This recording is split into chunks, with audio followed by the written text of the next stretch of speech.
The character of Jill Taylor from the TV sitcom Home Improvement is one of the most popular characters in TV history. But most people don't know the great number of challenges Patricia Richardson had to overcome to play that role. How did she manage to play a role so great that it invited numerous awards and enduring cultural impact? Let's find out while showing you some of her rare photos. On February 23, 1951, Patricia Richardson was born to parents Lawrence Baxter Richardson and Mary Elizabeth Howard in Bethesda, Maryland. Her father, Lawrence, was a United States naval officer and a restaurateur. Because of the nature of his work, the Richardson family moved around a lot. This meant that as a kid, Patricia had to change schools multiple times. She attended the Holton Arms School as well as the Hockaday School. Most other children would have had their academic performances affected by constantly changing schools, but not Patricia. She was an excellent student who graduated from college at the age of 21 with a Bachelor of Fine Arts degree. At the Southern Methodist University, she made two important connections. One was Beth Henley, who went on to become a celebrated actress and playwright. The other was Stephen Tobolowsky, who would go on to be an iconic character actor. Though Patricia and Stephen didn't know it at the time, they would cross paths later in their lives. In fact, Stephen would go on to play an essential role in helping Patricia land her most iconic role. Set on becoming a serious actress, Patricia left Texas for New York. There, at the heart of one of the greatest cultural centers in the world, her immense talent helped her break into the Broadway scene. At the age of 23, she became an understudy for the role of Gypsy Rose Lee in Angela Lansbury's production of Gypsy, a Music Fable. Starring in such an iconic musical helmed by such an iconic actress, Patricia learned a lot about the craft of acting. She also formed many important connections that helped her later in life. Throughout the 70s, Patricia's continued to act on the stage, sometimes on Broadway, sometimes off-Broadway, and at other times in regional theater. She still had no serious pull towards TV or movies until she started starring in commercials. While this was work she undertook to pay the bills, it revealed that she was a natural in front of a camera. Other people began to notice how relaxed she was on TV, and pretty soon, Hollywood came calling. While still living in New York, Patricia made a couple of guest appearances and supporting appearances in movies and TV shows. This included shows like spy thriller The Equalizer, crime drama Spencer for Hire, and sitcom Kade and Ali. Though Patricia's tenure on these shows was brief, she made a lasting impact with what little screen time she had, and given that the shows were so popular, she was quickly becoming one of the most recognized actresses in the American TV scene. Pretty soon, she began to appear in more and more high-profile TV shows and movies. She guest starred in The Cosby Show and Quantum Leap. She also appeared in the movies Christmas Evil and CHUD. In 1984, when Patricia was 32 years old, she finally moved away from New York to LA to star as a recurring character in a TV sitcom. Though she was unsure of this move, she felt she had to try new things. Besides, she would be working with great people such as the twin actresses Liz and Jean Segal, as well as the illustrious screenwriter and producer Norman Lear.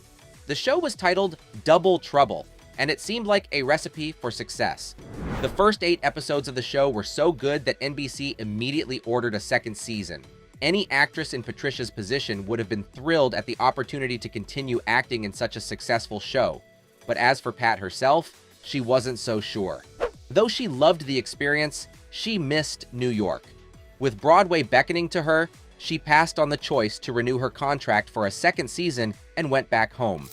Returning to New York, Patricia reunited with her classmates from Southern Methodist University. Beth Henley was putting together a Broadway production of her play, The Miss Firecracker Contest, which was to be directed by none other than Stephen Tobolowsky. Stephen and Beth had become romantically involved, and they felt the best person to help bring their play to life was none other than Patricia. Patricia was excited at the prospect of playing an important part in such an important play. The show was a success, inspiring much critical discussion and analysis. However, most of the attention fell on Beth and Stephen and not Patricia. Dissatisfied, Patricia returned to Hollywood. There, she starred in 2 13-episode shows produced by Alan Burns. There was no avoiding it now. Patricia was now a full-time TV actress. While she excelled at whatever work she could find, she still had not played any role that gave her the fulfillment that Broadway did. All of this changed when she became a mother of twins. Now the mother of 3 children, Patricia's perception and appreciation of motherhood changed significantly. It was at this point in her life that her most iconic role, Jill Taylor, came to her. Much like Patricia, Jill was also the mother of 3 children.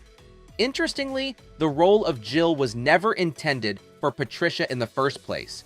However, it came to her through her old, familiar friends. What happened was, Stephen Tobolowsky was meant to be a star on the upcoming sitcom Home Improvement. However, he had other contractual obligations that prevented him from committing to the role. Even so, when everything was being put together, he had a great say in who got cast and who did not. While the role of Jill Taylor had been preserved for actress Frances Fisher, she was considered too serious for the role. As a result, Stephen recommended that Patricia be cast instead. Initially, the producers were skeptical that Patricia would be able to do justice to the role. Even so, they trusted Stephen and went on to hire her anyway. This turned out to be one of the best decisions they ever made. Patricia took the role of Jill Taylor to heights they had never imagined. There's a reason why Patricia Richardson and Jill Taylor were the perfect match. The actress had so much in common with the character. Just like Patricia, the character of Jill had grown up in an army background. Just like Patricia, she was a woman that spoke her mind. Initially, the producers had presented Jill to Patricia as a perfect TV mother. However, Patricia hated that idea and almost rejected the role because of it.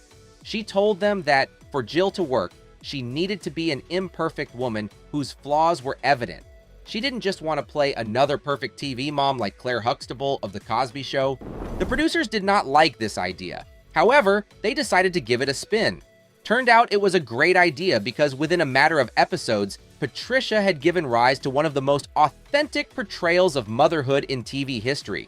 The character of Jill Taylor was not just a boring housewife who did whatever her husband said. Rather, described as the epitome of understanding, she was a character who spoke her mind, helped others with her common sense, chased her dreams, faltered from time to time, and never gave up. In a matter of time, Jill Taylor became a feminist icon. The role was so iconic that it netted Patricia 4 Emmy Award nominations and 2 Golden Globe nominations. Repeatedly making the list of best TV moms in history, Jill Taylor also became the subject of serious academic studies about motherhood and feminism. Home Improvement ran for 8 seasons, winning many awards. When it came to a close in 1999, Patricia Richardson's career slowed down significantly. She still starred in movies and TV shows from time to time, and in fact, earned a Spirit Award nomination for her role in Ulee's Gold. However, she never found another iconic role like that of Jill Taylor. Suffice it to say, her glory days were behind her. Throughout the 2000s, Patricia did not withdraw from the public eye. Instead, she remained a part of the acting world, but in a slightly different capacity. Having fallen in love with screen acting, she joined the Los Angeles local board of SAG-AFTRA. She went on to run for SAG-AFTRA president in 2015, but lost to Ken Howard. Even so, she remained an active member of the Los Angeles board. Apart from her acting, Patricia is also a serious activist. After her father died from PSP in 2005, she sought to raise worldwide awareness about the disease group. For many years, she joined the board of directors of Cure PSP, an organization that researches neurodegenerative diseases. To date, she remains the group's national spokesperson.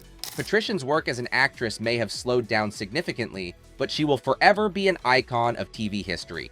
Though she is rightly celebrated for her work as Jill Taylor, she also accomplished so much more in her lifetime. If you enjoyed this video, there's a good chance you'll also enjoy the one showing on your screen right now. Click, enjoy, and don't forget to subscribe to the channel. See you on the next one.